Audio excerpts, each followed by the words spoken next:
and welcome back to the One Piece Doc podcast with me, Mr. Six, and Erik, and we're going to talk about Shu today.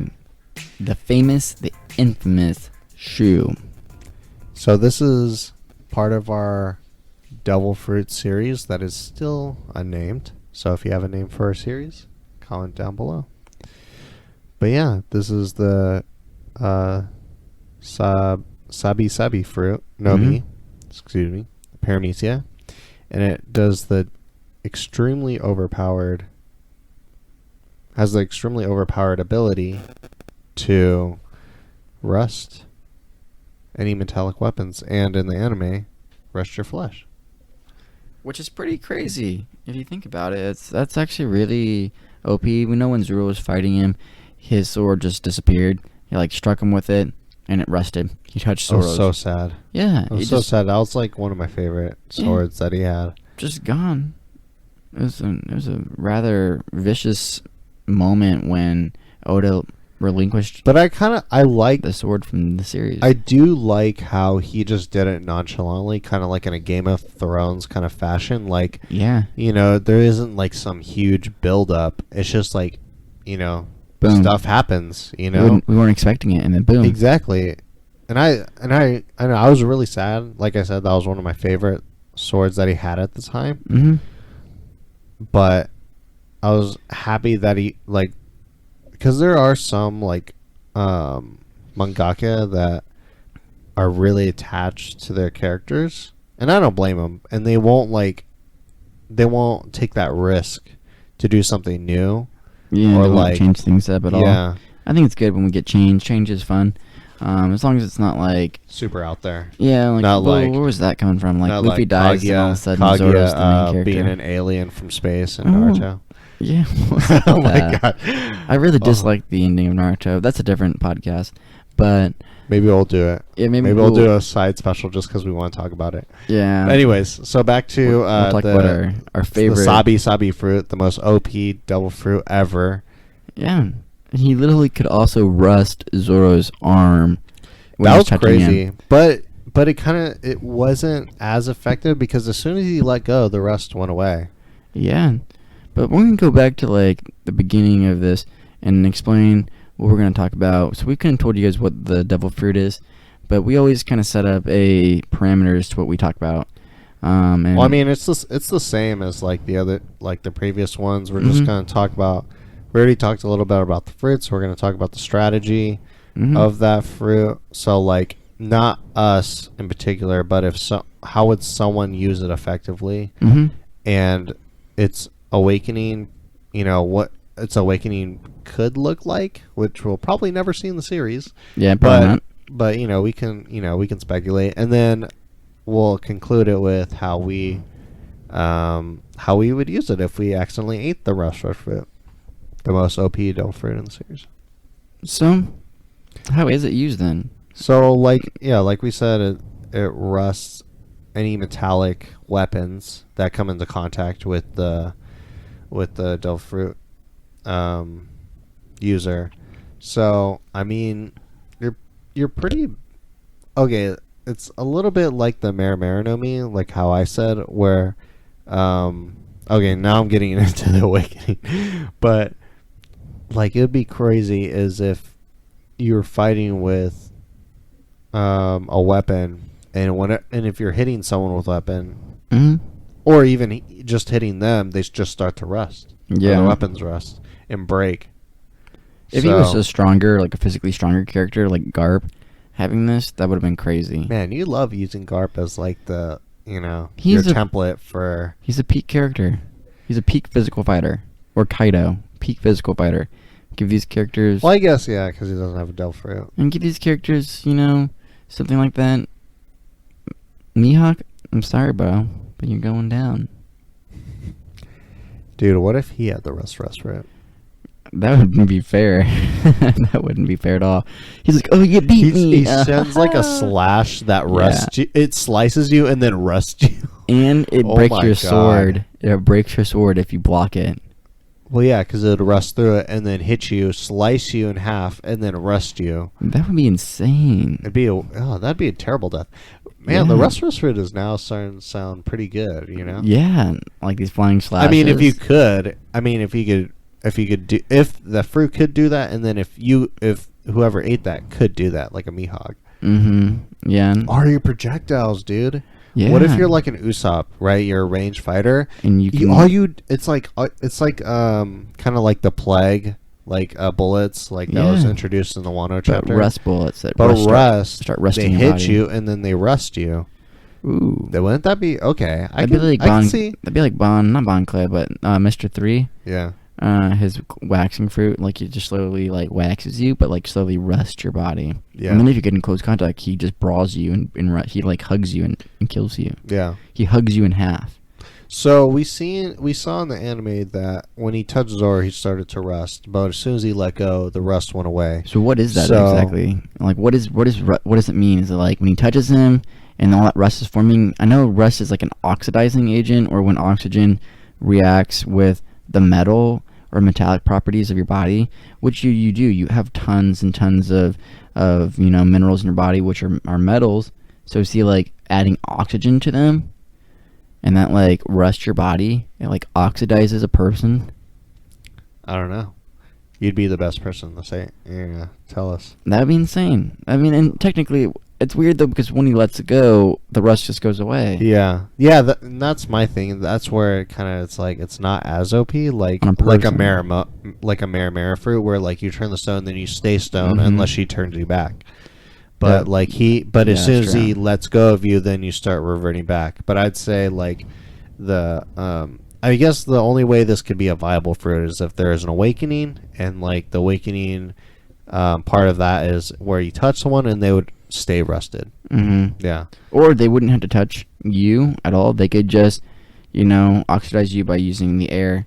They don't have to have their hand on you. They could just like push the air to oxidize you from afar. Oh, that'd be the worst, dude. Have you ever touched like something rusty? Oh, it's so gross. It's so weird. Like it's like it's flaky, and it's I like don't like it. It's hard and flaky, and it breaks, and it's kind of like fragile. It's brittle, and yeah, it's not a fun feeling because it's just like, but that if you get rust in your bloodstream, it can cause tetanus. Yeah. And then you have to get a tetanus shot. That is not a fun time. Look up pictures of tetanus on Google. It's creepy. Why are you trying to scare our fan base? Like gross out our listeners? But everyone needs a little bit of meta in their life. Go Google tetanus. All I'm thinking about is like Chernobyl. Have you seen on HBO? Have you seen pictures of tetanus? No, I haven't. It bends you in half. It's a death that bends you in half. I'd rather not. Yeah, it's pretty horrible. At least right now. So just imagine being bent in half. What if you could like put the rust in your body? You die of tetanus. Accelerates that. Yeah, that'd be crazy. Yeah, it'd be a horrible way to die. But also that devil fruit would get even stronger. He could be and just like there's a war. He's just sitting around the war at Marineford, and he's like creating rust, and he's sending them into people and like shooting them at people. That's what I'm saying. Like, yeah, if he was like a sniper and he could like put rust bullets, dude. Yeah, that would be pretty cool. People would be like, "Oh, that didn't even hurt," and then next thing you know, they're like bending over backwards, dead. And no one knows about tetanus shots back then. This is One Piece. So, I don't know. The tetanus know me. Like that's crazy. Yeah. How would you use it personally? I mean, like I said, I'd be a sniper. Oh yeah, I'd be a sniper and like be a distance fighter, because like I mean, like when Zoro was fighting him, Shu, SHU, the Marine, he caught his blade. I don't know if I can catch a blade, especially from Zoro. Well, even when he didn't though, and it hit him, it still rusted. Did it? I don't remember. I just watched that on YouTube. You did? Yeah. Oh, nice. Yeah, I'm always watching One Piece stuff. You know how I would use it? I would be like Garp. Oh my gosh! If you've been listening, Erik loves Garp. Garp is awesome. I mean, I'm not saying he's not, but. Well, I mean, think about it though. If you're Garp and I've thought about it a lot, and you're like, I'm gonna just fight somebody. You punch someone, and then someone has their sword and they try to slash you, and you're like, I'm Garp. I don't get slashed. I have the rust fruit. Got him. I did Checkmate. I did the same conversation with a different devil fruit the other day. You just check that video. You do it with every devil fruit. Man, if I was just Garp, and I had this devil fruit, I would be the best. but that devil fruit's more for range. I don't care. I'm just gonna be Garp. I'm just gonna be Garp and fight just you. want to be Garp. But see, I'd punch you and I could arrest you. I could, or if I was I like could just Garp you to death. just Garp you to death. Oh my god. Oh man, no, for Well. real though. Yeah, that's what I would do. I would train my physical skills. Do you think his awakening would kind of be like, or the rust fruit would be kind of like a Doflamingo, where you just step somewhere and it just turns everything to rust? Yeah, I think it'd be an environmental awakening. Yeah. And you could rust the world around you, and God, make that'd things. be a terrible world. It would. God, it's so uncomfortable. Have you ever been My in skin like would be post-apocalyptic video games like Fallout? Kinda be Everything's like that. so rusty. Yeah, it'd be all rusty. I would not like that. Yeah, you I almost slipped. But you have But- the awakening, right? And I have the Yeah. awakening. Whose is better? I'd say mine is. Yeah. I mean, because, like, okay, if you're in a battlefield setting, Well, right? Like, if mine you're, rust you from afar. I mean, but I mean, if it has to build towards you, you could see it. Maybe. Unless you had No, like, I'm unless saying like I you control said. the air. I control the air Oh, I to thought you were rust talking. you. I thought you were talking about like You can't see it. No, I thought you were talking about like like I said, Doflamingo, where like you could see like the ground being rusty. What if your awakening was just based off your understanding of your devil fruit and in the way you wanted to use it? So maybe they could both happen. That'd If be you- kind of cool. if different That'd people actually be wanted it. really cool. Yeah, like- The one idea I like from you. Wow. I know. I like it. Shots fired. Shout out to Compliments. Yeah, Compliments, that right? compliment. That was a good compliment. I'll take it as a compliment. The one idea. The one idea. No, but that'd be. I mean, that'd be pretty. I mean, it's just like how you use your devil fruit too, right? Depends So, on how your you wanna personality, use- yeah. your characteristics. I think that's true. Yeah. Can you imagine Jesus Burgers having stolen Luffy's devil fruit? Back in Dressrosa. He'd be like, what's that one toy from like, is it the 80s? Oh yeah. Where like the stretch guy. Stretch Armstrong. That's what I was thinking. He'd be like, That's funny, yeah. Look at my stretch. exactly. Well, look at Luffy when he first got it. He was a novice. He was literally useless. Yeah. I wonder if the book that Blackbeard has like the previous owners and how they used the fruit. I would buy like that book at the in real end life. of the series, like if Oda just went ham on like a book like that. I would buy it. Yeah, I'd learn Japanese and buy it. Me 'Cause too. I don't know if it'd be in English. I would still buy it in Japanese, and I would. I kidnap kind of want to somebody buy all the from Japan to read it to me. Yeah.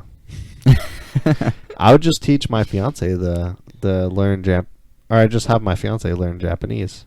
That'd you be would her. teach it though. She Yeah, right. it would be her 6th language. She does know a ton of languages. She does know it.